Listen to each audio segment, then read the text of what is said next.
ನಮಗೆ ನಮ್ಮ ಧರ್ಮ ಅಷ್ಟೇ ಮುಖ್ಯ. ದೇಶದಲ್ಲಿ ಏನಾದ್ರೂ ಏನು ಹೋದ್ರು, ಆರ್ಥಿಕ ಮಟ್ಟದಲ್ಲಿ ಬೆಳೆದ್ರು ಕುಸಿದ್ರು, ನಮಗೆ ನಮ್ಮ ಧರ್ಮ ಅಷ್ಟೇ ಇಂಪಾರ್ಟೆಂಟ್. ಸರ್ಕಾರಿ ಶಾಲೆಗಳಿಲ್ಲ ಅಂದ್ರೂ ಪರವಾಗಿಲ್ಲ, ಸರ್ಕಾರಿ ಆಸ್ಪತ್ರೆಗಳಿಲ್ಲ ಅಂದ್ರೂ ಪರವಾಗಿಲ್ಲ, ಸರ್ಕಾರಿ ನೌಕರಿ ಸಿಕ್ಕಿಲ್ಲ ಅಂದ್ರೂ ಪರವಾಗಿಲ್ಲ, ಎಲ್ಲ ಖಾಸಗೀಕರಣ ಆದ್ರೂ ಪರವಾಗಿಲ್ಲ, ನಾವು ದೇಶಕ್ಕೋಸ್ಕರ ಏನ್ ಮಾಡೋಕ್ಕಾದ್ರೂ ಸಿದ್ಧ ಇದೀವಿ.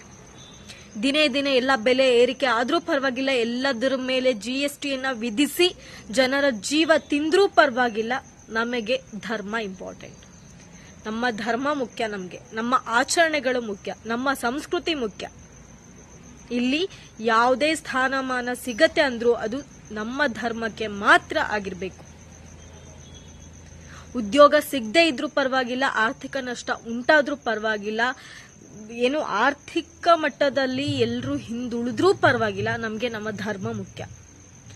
ಸರ್ಕಾರಿ ಆಸ್ಪತ್ರೆ ಇಲ್ಲ ಅಂದ್ರೂ ಪರವಾಗಿಲ್ಲ, ಸರ್ಕಾರಿ ಸೌಲಭ್ಯಗಳು ಸಿಗ್ಲಿಲ್ಲ ಅಂದ್ರೂ ಪರವಾಗಿಲ್ಲ, ಏನಾದ್ರೂ ಪರವಾಗಿಲ್ಲ, ನಮಗೆ ನಮ್ಮ ಧರ್ಮ ಮುಖ್ಯ. ಸರ್ಕಾರಿ ಶಾಲೆಯಲ್ಲಿ ಓದೋದಕ್ಕೆ ಅವಕಾಶ ಸಿಕ್ಕಿಲ್ಲ ಅಂದ್ರೂ ಪರವಾಗಿಲ್ಲ, ಖಾಸಗಿ ಶಾಲೆಗೆ ಎಷ್ಟು ಲಕ್ಷ ಕೋಟಿ ಬೇಕಾದ್ರೂ ನಾವು ಕಟ್ಟಿ ಸೇರಿಸಿ ಮಕ್ಕಳಿಗೆ ಎಜುಕೇಶನ್ ಅನ್ನ ಕೊಡಿಸಿ ಅವರನ್ನ ಮುಂದೆ ತರುವ ಕೆಲಸ ನಾವು ಮಾಡ್ತೀವಿ. ನಮಗೆ ಸರ್ಕಾರಿ ಆಸ್ಪತ್ರೆ ಆಗ್ಲಿ, ಶಾಲೆಗಳಾಗ್ಲಿ, ಹುದ್ದೆಗಳಾಗ್ಲಿ ಅವಶ್ಯಕತೆ ಇಲ್ಲ. ನಮಗೆ ನಮ್ಮ ಧರ್ಮ ಮುಖ್ಯ. ನಮ್ಮ ಧರ್ಮ ಉಳಿಸ್ಕೊಳ್ಳೋದಕ್ಕೆ ನಾವು ಏನ್ ಬೇಕಾದ್ರೂ ಮಾಡ್ತೀವಿ. ಜಾಗತಿಕ ಮಟ್ಟದಲ್ಲಿ ಏನೇ ಒಂದು ಕ್ಷೇತ್ರದಲ್ಲಿ, ಹಾಗೆ ಆರ್ಥಿಕ ಮಟ್ಟದಲ್ಲಿ ಎಲ್ಲ ಕುಸಿದ್ರೂ ಪರವಾಗಿಲ್ಲ, ನಮಗೆ ನಮ್ಮ ಧರ್ಮ ಮುಖ್ಯ. ನಮಗೆ ನಮ್ಮ ಧರ್ಮ ಮಾತ್ರ ಮುಖ್ಯ.